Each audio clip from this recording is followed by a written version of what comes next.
Rajesh Pawar is also joining us from Ukraine. Rajesh, would you say there is some amount of military fatigue that sets in when you have so many displaced people? And how much can the military in Ukraine even go ahead and protect its own people? Because it's been 31 days of non-stop invasion. Look, military in Ukraine is there to fight the Russian army. When the shelling takes place, civilians get scared, people get scared, naturally so, and it's very, very natural for human beings to get scared when bombs are blasting around you, your house, how you see destroyed houses and all. And Ukraine military cannot stop these people from leaving the country or has any influence on the refugees. People want safer lives for the children, for their families, and they're fleeing. Wherever they hear bombardment, people start fleeing. And we've seen this across the board, everywhere, every city in Ukraine, from Mariupol to Kherson to Odessa to Kyiv to Kharkiv to Chernihiv, everywhere. Moment bombing started or some kind of fighting started, people left in droves and they went primarily to Europe. And let me also tell you, there's some kind of, lot of people in Ukraine also wanted to go to Europe even before the war started, to work there for better wages and all. I'm not trying to in any way make it small, the human tragedy, and these people have become refugees by force. But there are also a large number of people who are already in Italy, Germany, France now, much beyond the borders of Poland, all because they were looking for some kind of work opportunities there. But in no way this makes the tragedy small. People who never wanted to leave their homes had to leave it and go in large numbers. And whenever war will approach to any new cities in Western Ukraine, it will happen. And as Gaurav was saying, the number of refugees will increase in future, maybe many times more.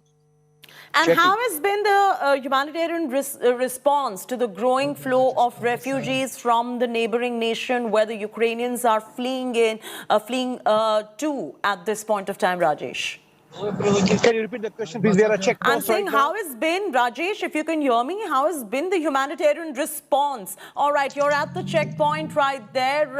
What are you seeing? Bring us up to speed with what's going on at the checkpoint where you're standing by at the moment, Rajesh.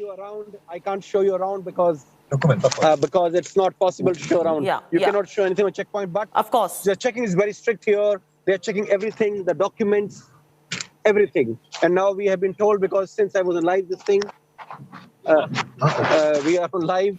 You know, I'm going to let you go, Rajesh, right now. Finish off with whatever you're doing at the moment. You're at the checkpoint. We completely understand. Stay safe. We're coming back to you in just about a bit. So Rajesh is at the checkpoint.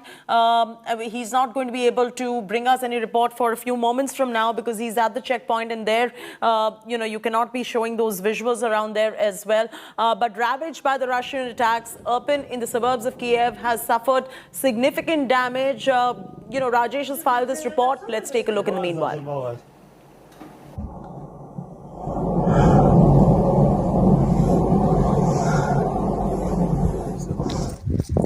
This factory was hit in the morning by a Russian missile, and still the fire is burning. And it looks like that attacks, which we suppose have probably stopped, are still going on, but they have not happened in the Kyiv city proper. This place is about 15 to 20 kilometers away from the city, very close to Irpin, where the fighting is going on, and we can hear anti-tank weapons firing probably on Russian tanks, and this firing is probably done by the Ukrainian forces. This is Rajesh Pawar for India Today on the 31st day of the war. On day 31 of the war, Russia continues bombardment in Ukraine. In the latest, the Russian Defense Ministry has released footage of what it said was the launch of caliber cruise missiles that hit the target in the Zhytomyr region in the east of Ukraine. In the last few days, Putin's army has launched several missile attacks on Ukraine. Earlier, Russian forces launched missiles from the Black Sea and several other locations on Ukraine. The military airfield, Ivano-Frankivsk Air Base, Melitopol Air Base, and several other airfields in Ukraine have already witnessed Russian bombardment that has led to mass destruction and loss of lives.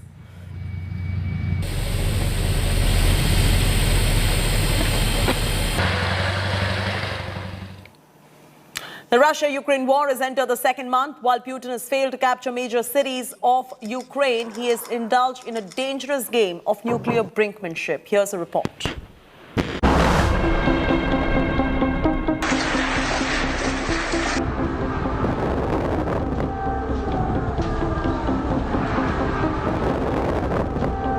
Ukraine is bleeding and fighting. Second month into invasion war. While Russia has failed to capture major cities of Ukraine, it has indulged in a dangerous game of nuclear brinkmanship. It has now emerged that Vladimir Putin played out a major act of nuclear blackmail. Just hours after putting his nuclear forces on a special state of alert, Moscow had escalated its nuclear posturing. Several Russian submarines capable of carrying 16 ballistic missiles each had sailed into the North Atlantic. In a clear message, an act of nuclear muscle flexing. According to reports, Russian President Vladimir Putin sent the nuclear submarines into the North Atlantic one day after issuing a chilling threat to the West. European media reports, however, suggest that this was mere posturing rather than a genuine nuclear threat. Since then, the submarines have returned to Russian bases. But not before spooking nuclear watchers in the West. Putin has the world's largest stockpile of nuclear warheads, thousands of which are thought to be tactical and designed to eliminate enemy targets in a specific area without causing widespread devastation. And this isn't the first time Moscow is using nuclear deterrence and offensive strategy. In 2014, Putin used a similar strategy during the annexation of Crimea, moving nukes around in a chilling act of threat. With a possible nuclear threat around the corner, the Western intelligence continues to keep a closer eye on Putin's nuclear arsenal. According to a Western official, there has been no evidence of nuclear warheads being loaded onto missiles destined for Ukraine so far in the conflict. According to reports, Russian President Vladimir Putin sent nuclear submarines into the North Atlantic one day after issuing a chilling threat to the West. Several Russian submarines capable of carrying 16 ballistic missiles each sailed into the North Atlantic. Bureau Report, India Today. As Ukraine continues to stand tall and strong despite the bloody, the battered state that the country is in right now, Russian President Vladimir Putin has switched to a new plan. Russia now vows to liberate Donbass as its defense military stated that first phase of Ukraine operation was successful. This comes days after Russia had set up a no-fly zone over Ukraine's Donbass. The Russians even claim atrocities by Ukrainian government and forces in the region. Earlier this month, Vladimir Putin even said that it had been a difficult decision to invade Ukraine, but the people of Donbass were not stray dogs. Remember, Donbass is crucial as Russia-backed separatists now control 93% of Ukraine's Luhansk region and 54% of the Donetsk region, the two areas that jointly make up Donbass. We are the first channel, India Today is the first channel to reach the Donbass region. We crossed the border checkpoint from Russia into Donetsk on foot. It was a difficult journey because a lot of questions at the immigration, but we are here finally. And the entire landscape when we were in Ukraine changes to when we are now here in Donetsk. The Russian flags with the DPR flags, that's the Independent Republic of Donetsk declared by the Russian administration, and that's the reason why over here they are all Russian speakers. The language that is spoken is Russian. Donbass region is the core now of the problem between Ukraine and Russia. Russian President Vladimir Putin has made it very clear that the next military operation is going to be to ensure independence of the Donbass region. We'll be taking you through the Donetsk People's Republic, or for that matter part of the Donbass region, which is critical to how Ukraine is going to react. Now there are a few demands of the Russian side in the conversations and negotiations. One is that the Donbass region, that's Donetsk and Luhansk, be declared independent and remain independent, and that Crimea as part of Russia is recognized by Ukraine. Ukraine says that its territorial integrity and sovereignty is being challenged, and that's unacceptable. Will that remain the stand and war continue?